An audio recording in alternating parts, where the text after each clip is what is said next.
Louvado seja o Senhor por podermos estar aqui em liberdade, em segurança, a louvá-lo, assim como a Cátia e o Daniel já fizeram também, não só pelo estudo da palavra, mas como pela música e pelo louvor dirigido a Ele. Irmãos, como a Cátia e o Daniel cantaram, vem viver em mim para que o mundo te reconheça em mim. E é um pouco sobre isso que vamos falar hoje, mas é bom estarmos aqui na igreja num tempo que é um tempo complexo. Se calhar em Portugal não é muito complexo, mas noutras regiões do planeta as coisas estão mais diferentes. E vamos falar de guerra. Aviso já que vamos falar de guerra no culto, mas de uma outra guerra. E é um sermão que, conforme eu ia preparando e eu ia lendo os textos, enfim, há semanas atrás, antes de saber que ia pregar sobre isto, ia lendo os textos que vos vou apresentar, são textos duros. É verdade que vem de Deus, mas é dura. A cada parágrafo que eu lia era uma chapada que Deus me dava na cara. E eu vou tentar ser o menos duro possível, mas é complicado. E, portanto, eu comentava com algumas pessoas durante a semana, comentava com alguns anciãos desta igreja, que eu já estou preparado para a saída existirem pessoas com vontade de me apedrejar. Em brincadeira, claro. Mas se for da vontade de Deus, se é a palavra dele, é o que é. Irmãos, e o sermão é este, é aquele título que vem ali, o campo de batalha. E nós vivemos num tempo em que estamos em guerra, né? Alguns estão em guerra mais imediata, mas todos estamos em guerra. E nós às vezes podemos tendermos a esquecer-nos disso, por termos uma vida, enfim, mais sossegada, mais em paz. Não é? E vamos abrir as nossas Bíblias. E eu aproveito para dar o meu olá e o meu bom sábado também a quem nos vê pela internet e pedir-vos que vão buscar a vossa Bíblia, se não a tiverem, e àqueles que nos possam ver do futuro, no YouTube ou noutra plataforma, que ponham o vídeo na pausa e vão buscar a Bíblia antes de continuarem. Porque vamos usar muito a Palavra de Deus e eu não tenho os textos ali, portanto, a não ser que os ponham lá em cima na multimédia. E vamos abrir a Bíblia em primeiro lugar no livro de Apocalipse. Vamos ao Apocalipse e vamos ver um pouquinho de que guerra estamos aqui a falar. Apocalipse capítulo 12.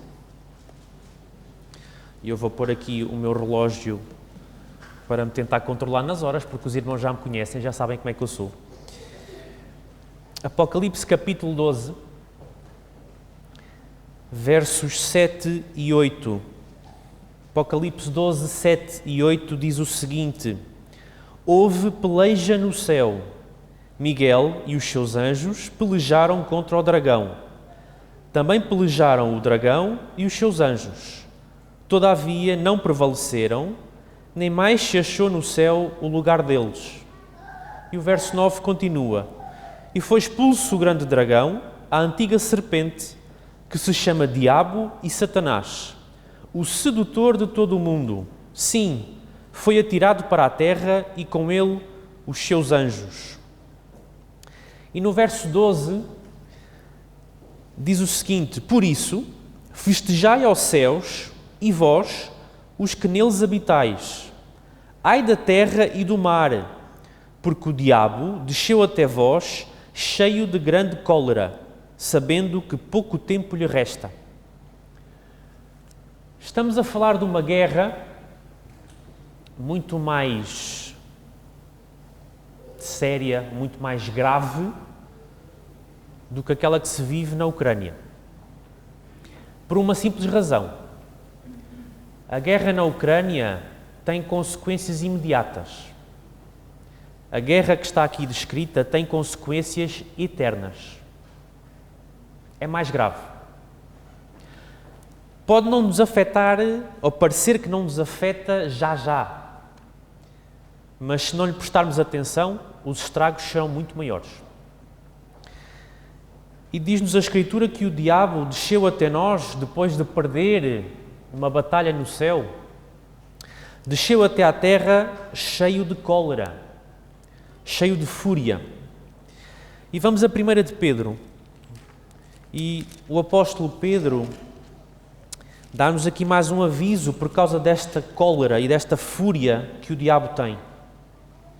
1 de Pedro, capítulo 5. Ele começa com um conselho e a seguir dá a razão pela qual ele dá o conselho.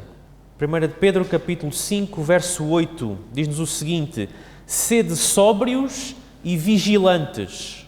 O diabo, vosso adversário, anda em derredor como um leão que ruge, procurando alguém para devorar. Satanás está nesta terra e anda constantemente ao nosso redor à procura de um ponto fraco por onde possa entrar para matar e destruir. Matar e destruir para sempre. E vamos a Efésios, ou vamos ao livro de Efésios, ainda no Novo Testamento, e vamos ver o que Paulo diz, Efésios capítulo 6. Paulo descreve aqui algumas características desta luta, desta guerra. E Paulo ajuda-nos a colocarmos o nosso foco no sítio correto. Ajuda-nos a identificar alguns dos nossos inimigos, alguns dos soldados de Satanás. Efésios capítulo 6, verso 12, Paulo diz assim: porque a nossa luta não é contra o sangue e a carne, e sim contra os principados e potestades, contra os dominadores deste mundo tenebroso, contra as forças espirituais do mal nas regiões celestes. Não é uma luta de carne e sangue, é uma luta de poder, é uma luta de poder terrestre e de poder celestial. E agora sim vamos ao espírito de profecia, daí eu ter o PowerPoint. No livro Mente, Caráter e Personalidade, volume 2, no capítulo 60, um dos parágrafos que lá está é aquele que os irmãos veem aqui, que diz o seguinte: não são arremedos de batalhas aquelas em que nos achamos empenhados. Estamos a pelejar um combate do qual dependem resultados eternos. Temos inimigos invisíveis a enfrentar. E agora reparem, anjos maus estão a esforçar-se para obter o domínio sobre toda a criatura humana. É uma luta por domínio, é uma luta contra agentes muitas vezes invisíveis aos nossos olhos. E no mesmo livro, mais à frente, temos então, se calhar, a característica principal desta luta. No mesmo capítulo, capítulo 60, um outro parágrafo diz assim: esta vida é um conflito e temos um adversário que nunca tosqueneja, ou que nunca dorme, se preferirem, nunca tira férias, nunca tem uma folga, okay? E que está em constante vigilância para nos destruir a mente e, encantando-nos, afastar-nos do nosso amado Salvador, que por nós deu a vida. Esta guerra tem o seu campo principal de batalha e de combate na mente de cada criatura. Não é uma guerra de canhões, não é uma guerra de aviões, não é uma guerra de bombas nucleares ou não. É uma guerra pela mente. E a mente é algo extraordinário, criado por Deus, mas que, se for dominada por Satanás, pode se tornar bem perigosa e bem sangrenta. E vamos ao segundo livro de Samuel, 2 de Samuel, e vamos ver aqui alguns combates em que Satanás levou melhor. 2 de Samuel, capítulo 11, e vamos ver aqui uma das armas que Satanás usa para nos tentar vencer na nossa mente. Eu tenho aqui quatro 4 campos diferentes, 4 tipos diferentes de batalhas pela mente. A que vos vou apresentar agora baseia-se na utilização do luxo, do conforto, da ociosidade, da preguiça. Quando as coisas parecem calmas. 2 de Samuel, capítulo 11, versos 1 a 5, logo no início do capítulo 11, diz o seguinte: decorrido um ano, no tempo em que os reis costumam sair para a guerra, enviou Davi a Joabe e seus servos com ele, e a todo o Israel, que destruíram os filhos de Amon e sitiaram Rabá. Porém, Davi ficou em Jerusalém. Uma tarde, levantou-se Davi do seu leito e andava a passear no terraço da casa real. Daí viu uma mulher que estava a tomar banho. Era ela muito formosa. Davi mandou perguntar quem era. Disseram-lhe: é Batseba, filha de Eliã e mulher de Urias, o heteu. Então enviou Davi mensageiros que a trouxessem. Ela veio e ele se deitou com ela. Tendo-se ela purificado da sua imundícia, voltou para a sua casa. A mulher concebeu e mandou dizer a Davi: estou grávida. No momento em que o rei de Israel deveria estar ocupado nas batalhas que Deus tinha designado para ele lutar, ele enviou os outros para lutarem a batalha que Deus designou, enquanto ele ficou confortável, ocioso e na luxúria e lascívia do palácio real. Estava tudo bem. As coisas não eram com ele. Para ele, ali nas imediações dele, não havia espadas, nem arco e flechas, não havia nada de especial. Estava tudo aparentemente bem. O problema era lá longe. E Satanás, com ou sem a ajuda de Batseba, não vou alongar-me sobre isso aqui, não importa. Satanás utilizou uma mulher para entrar dentro da cabeça de Davi, através dos olhos. Enfim, homens. Não é? E a Bíblia refere isso mesmo. Davi olhou, e o texto bíblico refere mesmo, saliente este pormenor: ela era formosa. Davi olhou e a mente dele, que devia estar concentrada na guerra e na vontade de Deus, ficou concentrada noutras coisas. E nós sabemos em que é que esta história deu. Aqueles de nós que já estudaram o relato e já foram lendo daqui para baixo, isto foi um adultério, com uma gravidez, com uma tentativa de Davi, chamou Urias de volta para tentar fazer com que as pessoas pensassem que o filho era dele e tudo mais. Levou uma lição de fidelidade de Urias. Urias, sem perceber, mostrou ao rei o que é que significava ser fiel a Deus. E, à conta disso, voltou para o campo de batalha carregando a sentença de morte dele na sua própria mão. Aquilo que começou por ser um olhar da varanda, culminou num assassinato premeditado. E vamos a mais um episódio. Aliás, antes disso, vamos a Patriarcas e Profetas. Porque há aqui um detalhe que o Espírito de Profecia nos dá sobre esta situação, que na verdade é importante para tudo o resto, que diz o que estão a ver ali na parede. A obra do inimigo não é feita repentinamente.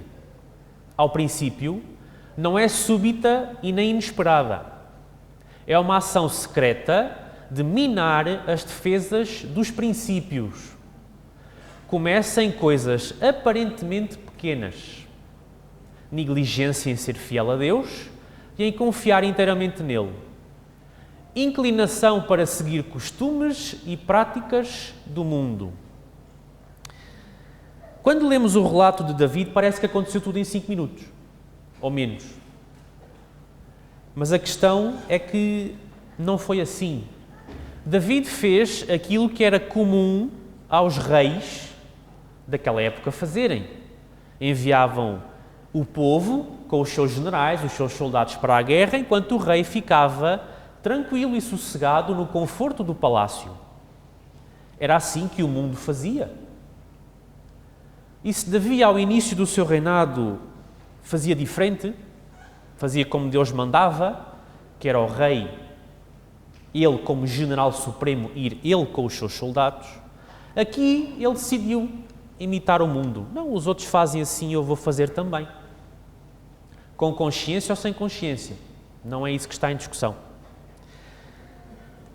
E Satanás vai fazendo as coisas devagarinho, passo a passo. A luta pela mente nunca é uma explosão repentina de uma bomba qualquer. A luta pela mente é devagarinho. É uma guerra fria, para usar, enfim, uma expressão que talvez se adeque um bocado à realidade que acontece hoje, embora hoje a Guerra Fria tenha aquecido. É uma luta por trás do véu, por trás das cortinas, nos bastidores, devagarinho, com coisas que não parecem nada de especial. É só um banho, é só um passeio na varanda. E agora sim, vamos a Levítico, vamos ao Velho Testamento, novamente. Vamos a Levítico, capítulo 10, e vamos relembrar aqui um episódio que já se falou de manhã, provavelmente na escola sabatina aqui do salão principal. Na classe de jovens, tocámos ao de leve nestes dois personagens que aqui vamos ver. Levítico, capítulo 10, e vamos começar a ler a partir do verso 1. Levítico, capítulo 10, verso 1. E vamos abordar um ponto que é a parte física, a intoxicação e o entorpecimento da mente através do corpo. Levítico 10, verso 1 e em diante diz assim: Nadab e Abiú, filhos de Arão, tomaram cada um o seu incensário e puseram neles fogo, e sobre este incenso. Até aqui tudo bem. Era o normal, os sacerdotes colocavam fogo e incenso no incensário para irem ministrar no lugar santo. Mas depois continua e diz assim: E trouxeram fogo estranho perante a face do Senhor, o que lhes não ordenara. Então saiu fogo de diante do Senhor e os consumiu, e morreram perante o Senhor. E falou Moisés a Arão: Isto é o que o Senhor disse: Mostrarei a minha santidade naqueles que se cheguem a mim, e serei glorificado diante de todo o povo. Porém, Arão calou-se. Estamos a falar de mais um relato que nós conhecemos bem. Daqueles que eram 2 dos 4 filhos de Arão, talvez de propósito ou não, talvez por sinal ou não, eram os 2 mais velhos. E eram sacerdotes. O seu pai era o sumo sacerdote e eles eram sacerdotes do tabernáculo. E um certo dia entraram no lugar santo para ministrar, mas com um fogo estranho. Com fogo que não era o fogo designado por Deus. Tinha sido Deus a acender o fogo permanente, do qual os sacerdotes deveriam retirar uma parte desse fogo para o seu incensário para ser usado.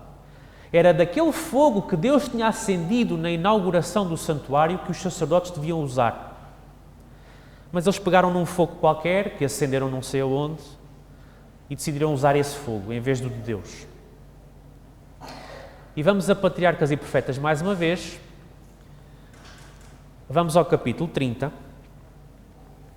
E o capítulo 30 diz assim: Abaixo de Moisés e Arão, Nadab e Abiú eram os mais preeminentes em Israel. Arão era o sumo sacerdote e eles eram dos 4 sacerdotes, que eles eram 4 irmãos, eles eram os 2 mais velhos. Tinham sido honrados de modo especial pelo Senhor, tendo sido permitido que, com os 70 anciãos, vissem a sua glória no monte. E isto podem ler em Deuteronômio, em Números, está lá escrito. Mas a sua transgressão não deveria, por isso, ser desculpada ou considerada levianamente. Tudo isto tornava mais ofensivo o seu pecado. Ou seja, aqueles que tinham recebido bênçãos e privilégios de Deus, de terem tido um contacto com Deus mais próximo do que qualquer outro elemento do povo de Israel, eram por isso mesmo muito mais responsáveis e culpados pelos pecados que cometiam. E o texto continua e diz o seguinte: Nadab e Abiú, na sua juventude, não tinham sido ensinados nos hábitos de domínio próprio, hábitos de condescendência própria, alimentados durante muito tempo, conseguiram sobre eles um domínio que mesmo a responsabilidade da mais sagrada função não teve o poder para quebrar. E voltamos aqui à questão que vimos há bocado com David. Hábitos de condescendência própria, alimentados durante muito tempo. Devagarinho, devagarinho, devagarinho. Passo a passo. Culminou no que culminou. E diz-nos mais. O grande líder, referindo-se a Moisés, lembrou ao seu irmão as palavras de Deus, como já lemos. Serei santificado naqueles que se cheguem a mim, e serei glorificado diante de todo o povo. E depois o texto bíblico que lemos diz que Arão calou-se. Porquê? Arão ficou em silêncio. Não devia, através de qualquer manifestação de pesar, parecer que simpatizava com o pecado. A reprovação divina vem contra a falsa simpatia para com o pecador, a qual se esforça por encontrar desculpa para o pecado. O efeito do pecado é tornar as percepções morais insensíveis, de modo que o que o pratica não se compenetra da enormidade da sua transgressão. E sem o poder convincente do Espírito Santo, fica numa cegueira parcial para com o seu pecado. Este é o problema. A luta pela mente é feita devagarinho, para que nós nos habituemos devagarinho. Aquilo que outrora acharíamos repugnante, nós não acharemos imediatamente bom. Mas se Satanás nos levar devagarinho, devagarinho, uma coisinha de cada vez, uns tempos à frente, se olharmos para trás, iremos ver que havia coisas que atrás para nós eram repugnantes e que hoje tornaram-se normais. Acontece? Acontece. E vamos continuar. Nadab e Abiú nunca teriam cometido aquele pecado fatal se não se tivessem antes intoxicado parcialmente pelo livre uso do vinho. A sua mente tornou-se confusa e as percepções morais embutadas, de modo que não podiam discernir a diferença entre o sagrado e o comum. Recordam-se, lá atrás lemos que na sua juventude Nadab e Abiú não foram treinados e habituados a reprimirem as suas vontades, a terem domínio próprio.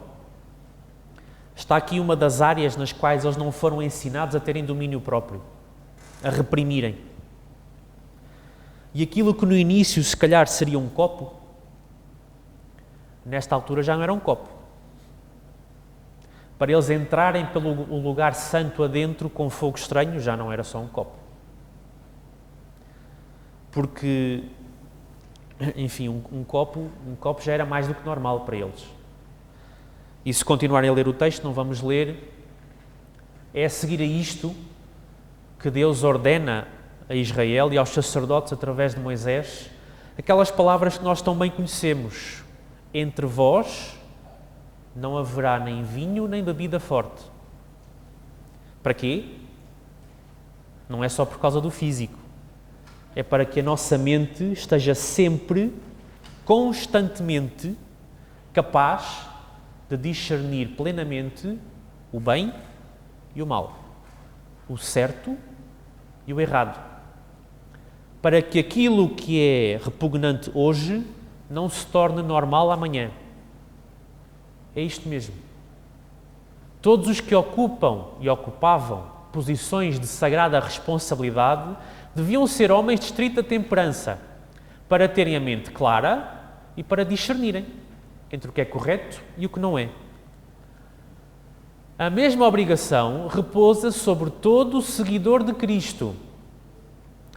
Já não é só sobre os levitas, não é só sobre os sacerdotes.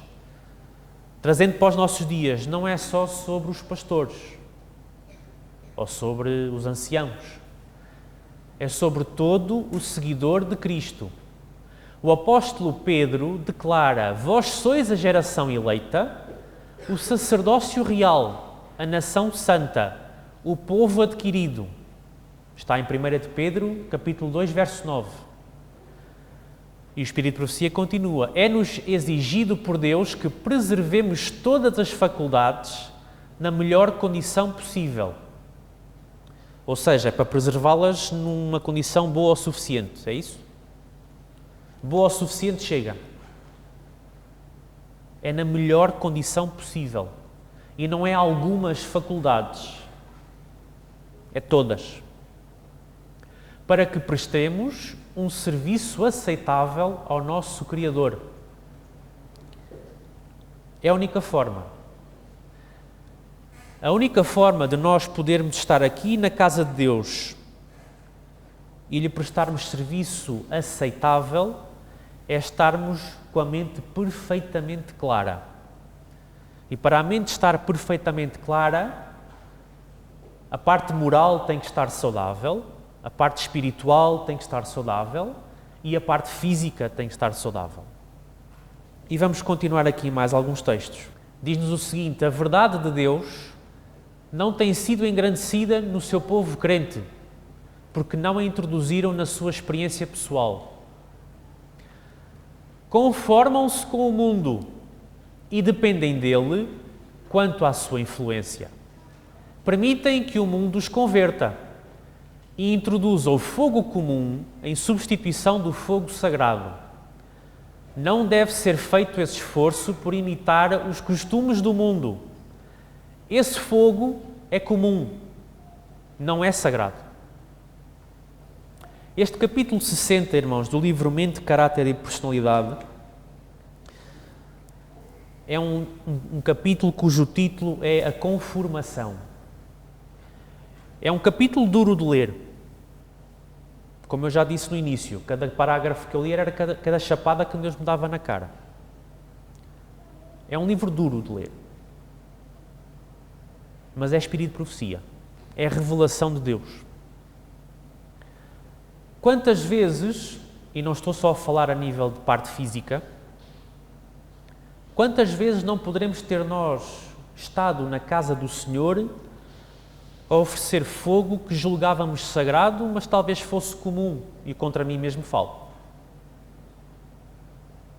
Será que nós, como sacerdócio real, somos como Eleazar e Itamar, que eram os dois filhos mais novos de Arão, ou somos às vezes como Nadab e Abiú? E não é uma questão de vinho. O vinho é apenas um ponto, é apenas uma ilustração.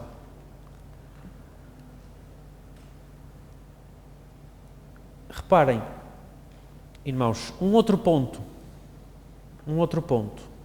Vamos a Gênesis, capítulo 19. E vamos ver aqui mais uma arma que Satanás usa para nos tentar conquistar a mente. Gênesis capítulo 19. E vamos recordar aqui mais um relato que os irmãos também conhecem muito bem. Não trago nada de novo debaixo do sol. Trago tudo coisas que nós conhecemos bem, mas talvez haja lá detalhes que nunca parámos para pensar muito neles. Gênesis capítulo 19, versos 17 até ao 22 e depois o verso 30. Quero chamar-vos a atenção para um detalhe que aqui está. Diz o seguinte: havendo-os levado para fora, disse um deles: livra-te, salva a tua vida, não olhes para trás, nem pares em toda a campina, foge para o monte para que não pereças ou para que não morras. E vamos parar aqui um bocadinho. Estamos a falar naturalmente do relato da destruição de Sodoma e Gomorra. E no verso 17, os anjos do Senhor que foram retirar Ló e a sua família da cidade de Sodoma, tendo que os puxar literalmente à força, agarrando-os pelo braço, porque eles estavam a demorar para sair, disseram isto a Ló: livra-te, vai para o monte, não olhes para trás. E agora reparem no verso 18. Respondeu-lhes Ló: assim não, senhor meu. Eis que o teu servo achou mercê diante de ti, e engrandeceste a tua misericórdia que me mostraste, salvando-me a vida. Não posso escapar no monte, pois receio que o mal me apanhe e eu morra. Eis aí uma cidade, perto, para a qual eu posso fugir, e é pequena.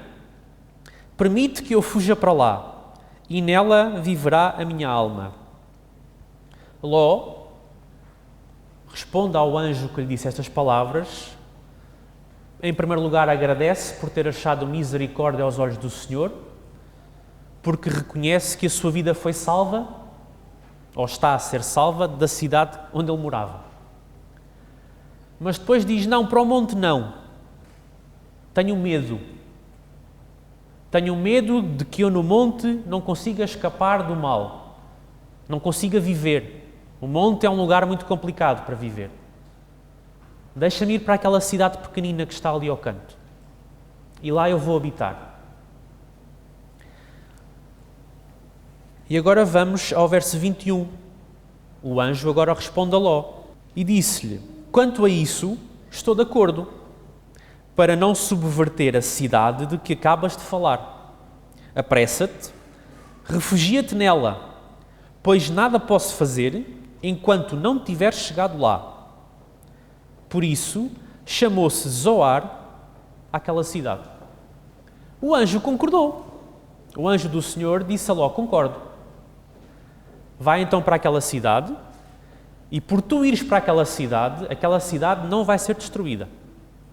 O anjo garantiu a Ló que aquela cidade não ia ser destruída. Para o relembrar disso mesmo, o nome da cidade foi mudada. A partir de agora, chamar-se-ia Zoar. Mas Ló era uma pessoa de medo. Medo do monte, medo de tudo. E agora vamos saltar para o verso 30. Porque no verso 30, vamos ver o que é que o medo faz à mente. No verso 30, diz o seguinte: subiu Ló de Zoar e habitou no monte, ele e suas duas filhas, porque receavam permanecer em Zoar, e habitou numa caverna e com ele as duas filhas. O anjo assegura a Ló: ok, eu concordo contigo, vai para a cidade e aquela cidade não será destruída. Mudou o nome da cidade para que Ló se lembrasse de que aquela cidade não ia ser destruída juntamente com Sodoma e Gomorra. Mas o medo de Ló e os medos de Ló eram tantos que lhe desligavam o raciocínio. Desligavam-lhe a consciência. Ele não conseguia pensar direito. O medo dele era tanto que ele esqueceu-se que o anjo lhe tinha dito que aquela cidade, Zoar, não seria destruída. E então, mais tarde, foge para o sítio do qual ele inicialmente tinha medo, o monte. E quantos de nós, muitas vezes, ficamos à mercê de Satanás por permitirmos que o medo nos desligue a consciência e o raciocínio? Em muitas situações diferentes. Não vou especificar situações aqui. O medo paralisa, o medo emburrece. O medo faz-nos ficar quietos quando Deus diz avança e faz-nos avançar quando Deus diz para.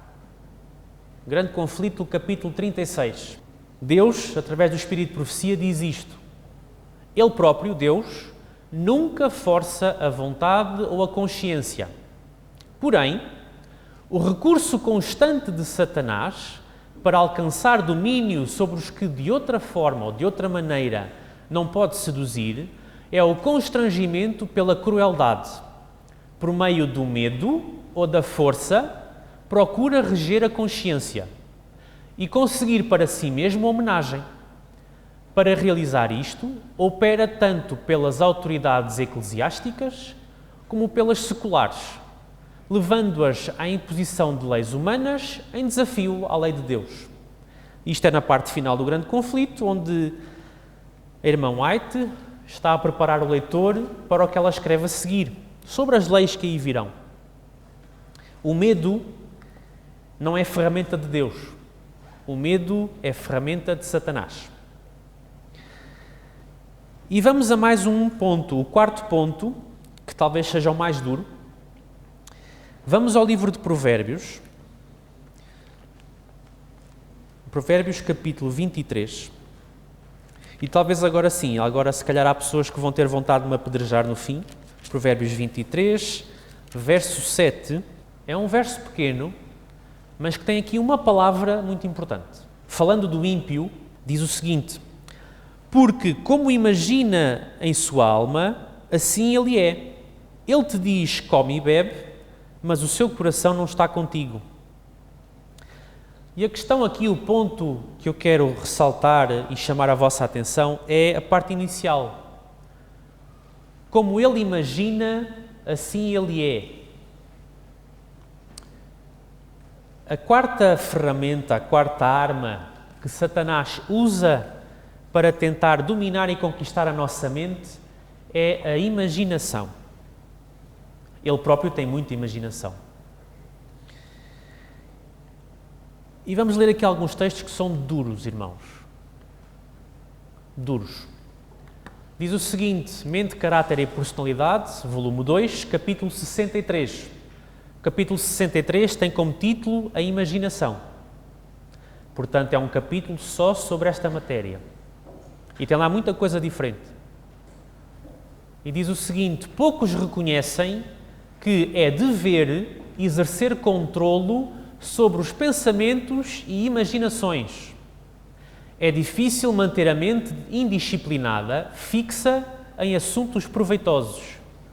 A mente tem de ser preocupada com coisas sagradas e eternas, ou do contrário, ela nutrirá pensamentos frívolos e superficiais.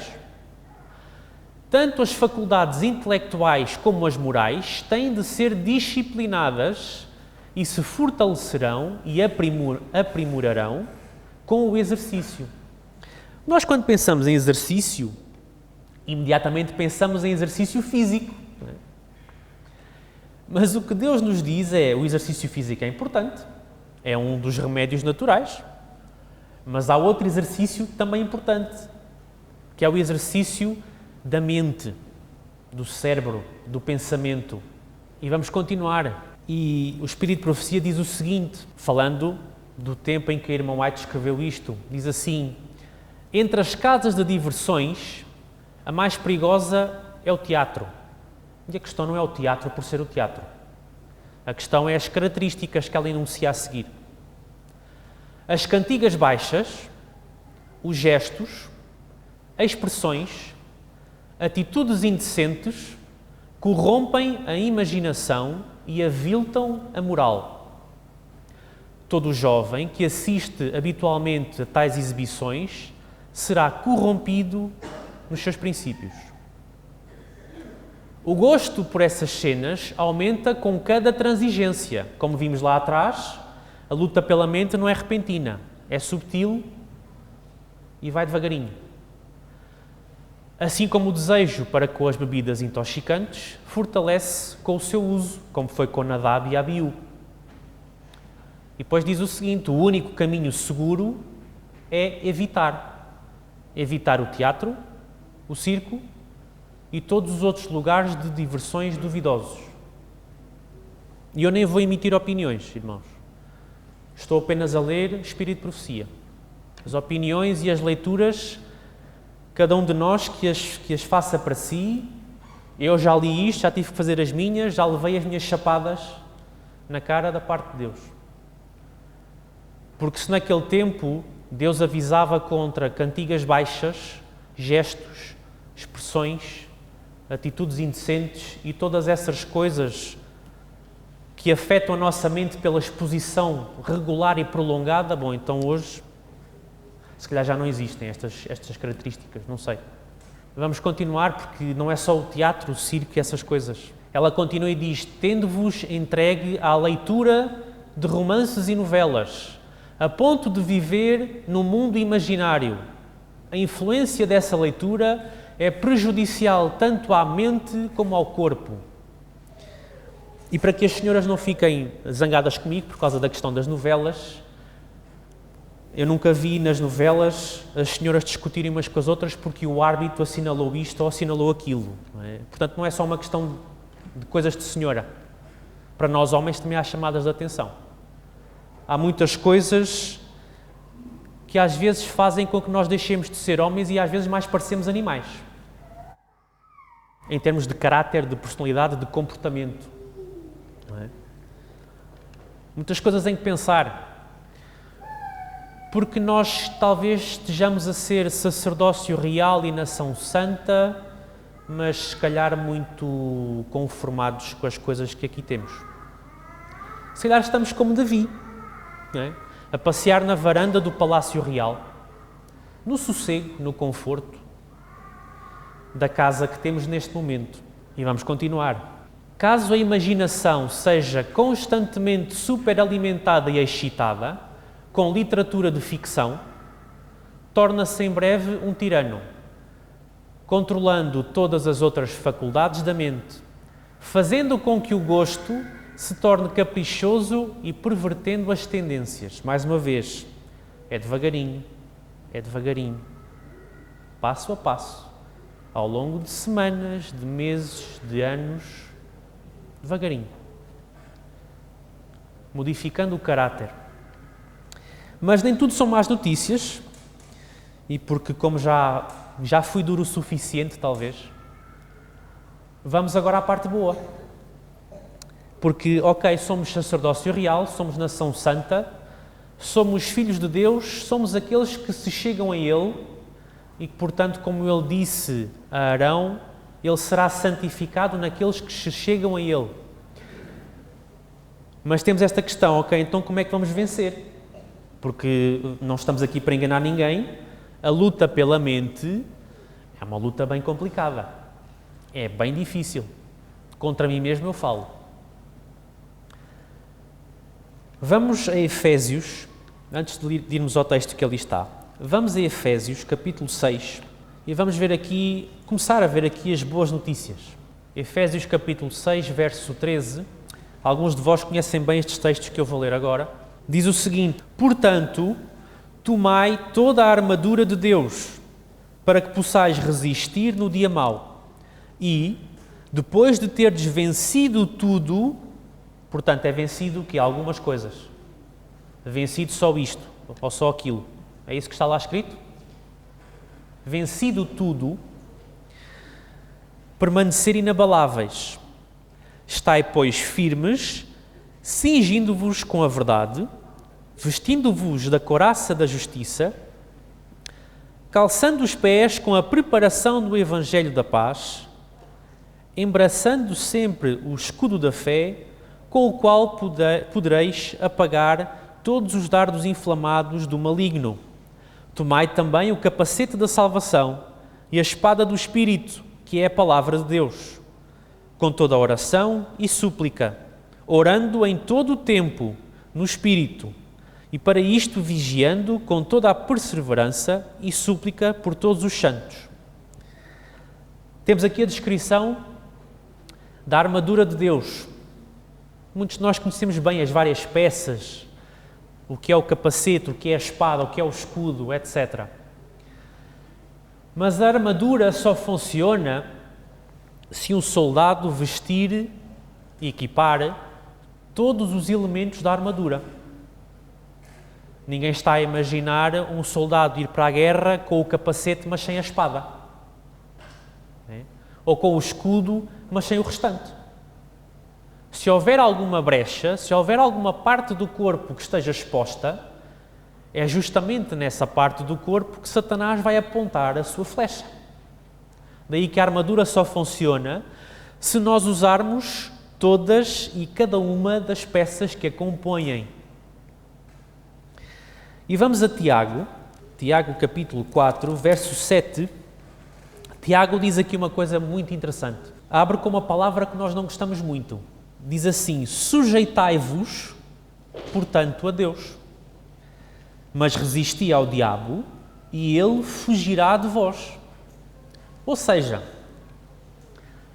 a armadura é a nossa ferramenta para nos sujeitarmos a Deus. Não é a ferramenta para vencer o inimigo pela minha força, pela minha capacidade, pelo meu intelecto, pela minha tática, pela minha estratégia, pelo meu mérito. Não. A ferramenta serve para eu entender que tenho que me sujeitar à vontade de Deus. Ele é o general, ele é o estratega. Se ele disser para eu ir para a esquerda, eu vou para a esquerda. Se ele me disser para eu ir para a direita, eu vou para a direita. Se ele me disser para eu parar, eu paro. Se ele me disser para eu avançar, eu avanço. O soldado de Cristo combate assim, supostamente, com uma ligação de rádio permanente ao seu comandante. Nós entendemos com a oração permanente, a nossa ligação permanente para ouvirmos as instruções do comandante. E Deus diz mais: sujeitai-vos, façam isto, cumpram as indicações e o diabo vai fugir de vocês. Vão vencer. Vamos vencer. E vamos a Filipenses capítulo 4, verso 4. Diz-nos o seguinte: alegrai-vos sempre no Senhor. Outra vez digo, alegrai-vos. Seja a vossa moderação conhecida de todos os homens. Perto está o Senhor. Não andeis ansiosos de coisa alguma, em tudo, porém, sejam conhecidas diante de Deus as vossas petições, pela oração e pela súplica com ações de graças. E a paz de Deus, que excede todo o entendimento, guardará o vosso coração e a vossa mente em Cristo Jesus. Alegrai-vos, alegremo-nos. Porquê?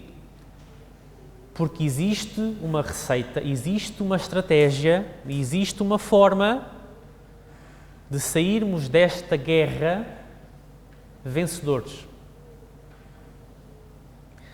Esta guerra não é uma guerra perdida, é uma guerra ganha.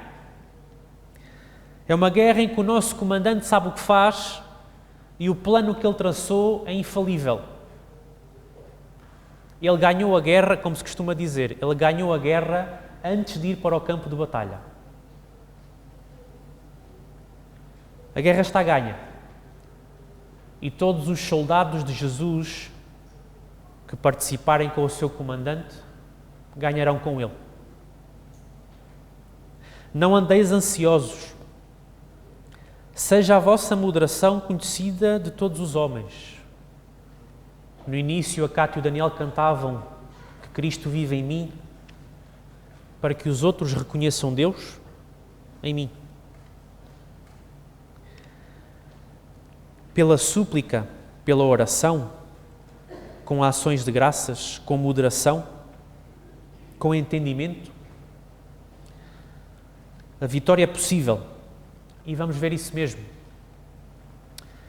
Testemunhos para a Igreja, volume 4, no capítulo 63 desse livro, diz o seguinte: todos são agentes morais livres e, como tal, ou como tais, têm de pôr os seus pensamentos a correr no conduto certo.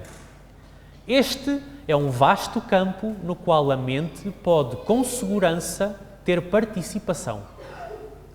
Se Satanás procura desviar a mente para assuntos baixos e sensuais, trazei-a de volta, colocai-a em coisas eternas. E quando o Senhor vê o resoluto esforço feito para só reter pensamentos puros, Ele atrairá a mente como um magneto ou um ímã, purificará os pensamentos, habilitá-los-á a purificar-se de todo o pecado secreto. A purificação é possível? É. A santificação é possível? É. Porquê?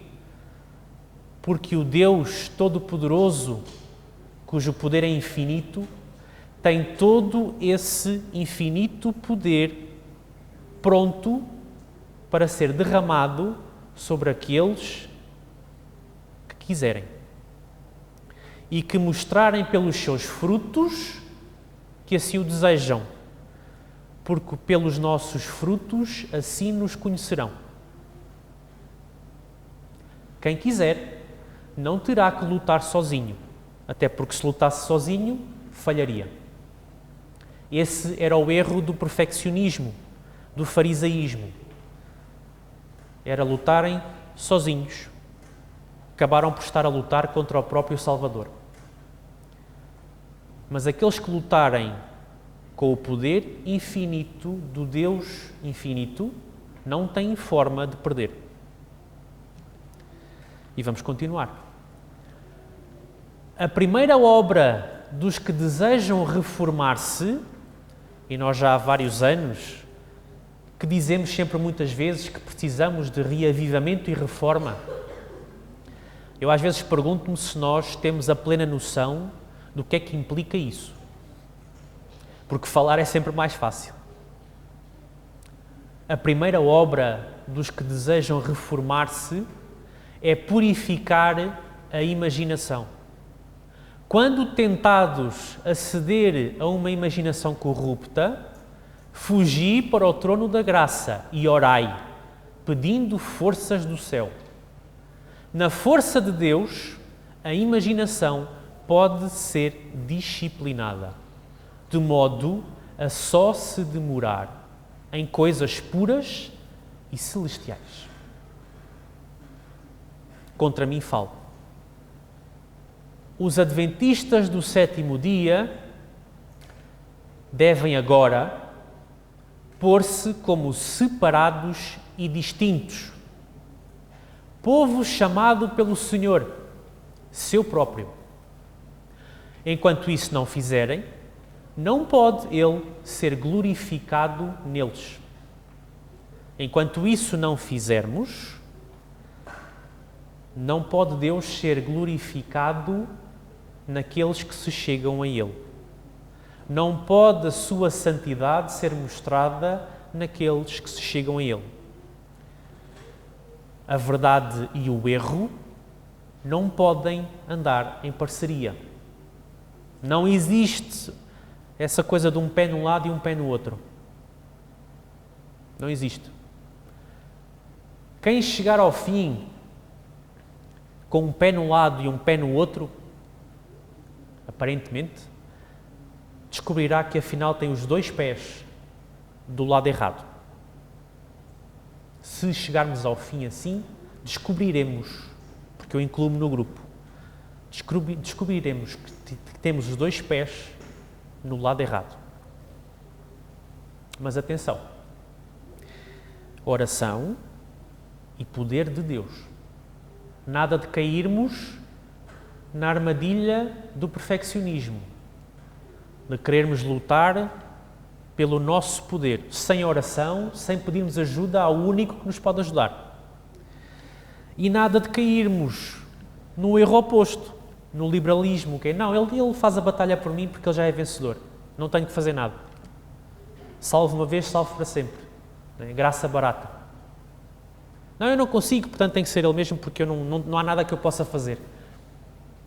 Não é isso que a palavra de Deus diz. O que a palavra de Deus diz e fala é de uma estreita cooperação entre os trapos de imundícia dos homens, que são as nossas boas obras e o nosso esforço, são os trapos de imundícia, e depois Deus faz tudo aquilo que a nós nos é impossível. Mas a parte que nos é possível é essa Ele não vai fazer por nós. Pode nos ajudar a fazê-la, mas Ele não a vai fazer sozinho por nós. Uma profunda e completa obra de reforma é necessária na Igreja Adventista do Sétimo Dia. Não é permitido ao mundo corromper os princípios do povo de Deus observador dos mandamentos.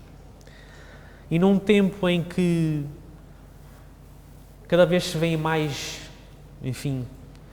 doutrinas estranhas, ideologias estranhas, às vezes dentro da Igreja, comportamentos estranhos, decisões estranhas, etc., às vezes fogo estranho. Em Portugal talvez nem tanto, porque nós aqui até temos sido um pouco poupados a isso, mas não totalmente. Convém que continuemos a ter a mente clara para discernir a verdade do erro. Conclusão, irmãos. Conclusão disto tudo. O campo da maior batalha de todos os tempos não é a Ucrânia, não é a Rússia, não é outro país qualquer. O campo de batalha é a nossa mente.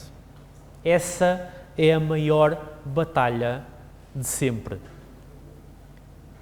Necessitamos de proteger e disciplinar a mente. Aquilo que eu posso fazer pelo poder que Deus me concede, pelas faculdades que Ele me deu quando me criou, isso Ele chama-me a fazer. Posso orar, posso estudar, posso ocupar-me com as coisas que são celestiais, posso pedir socorro a Ele quando invariavelmente Satanás vem com as suas tentações, porque elas vêm. Não estamos aqui a enganar ninguém. Elas vêm e elas irão continuar a vir.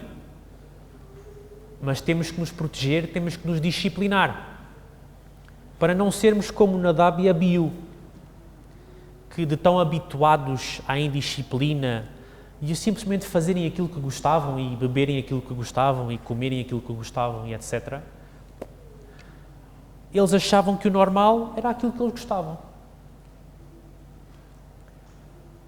Deus concede-nos o poder dele ao cooperarmos, porque se não cooperarmos, aquele que não coopera, não há poder.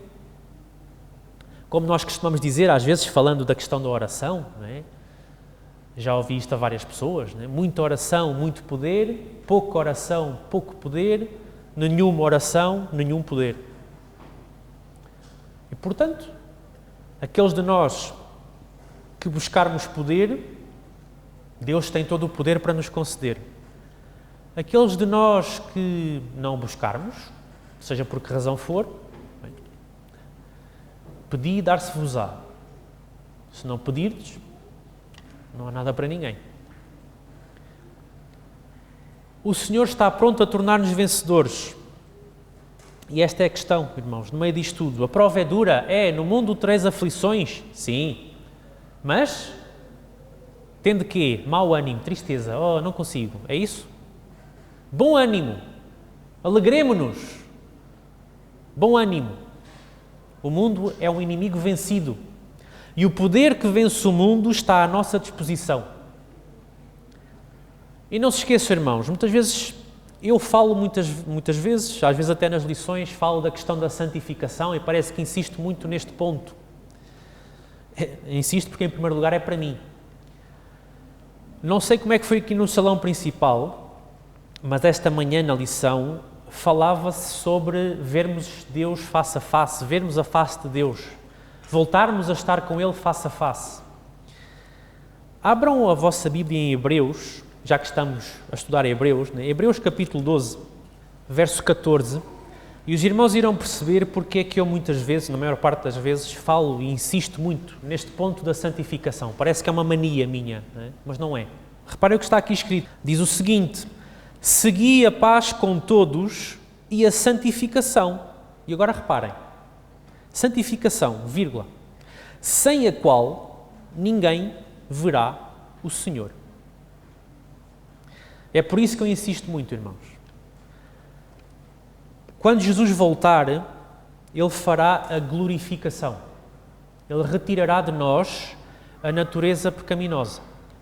Mas Ele não vai alterar o caráter de ninguém.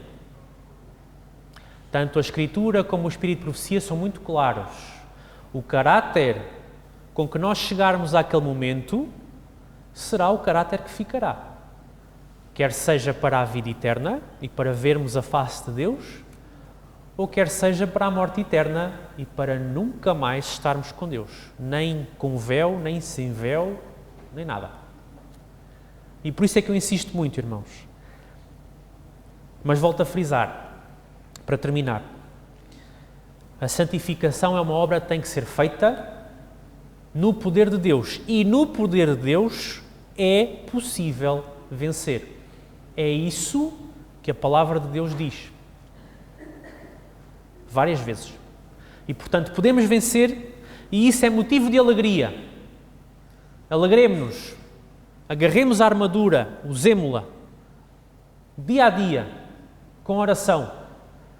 De manhã, quando acordamos, orar, Senhor, ajuda-me, porque vem aí mais um dia e Satanás nunca descansa. Dá-me o teu poder e em ti eu vou vencer. Seja essa a nossa oração todos os dias, ao deitar e ao acordar. Amém.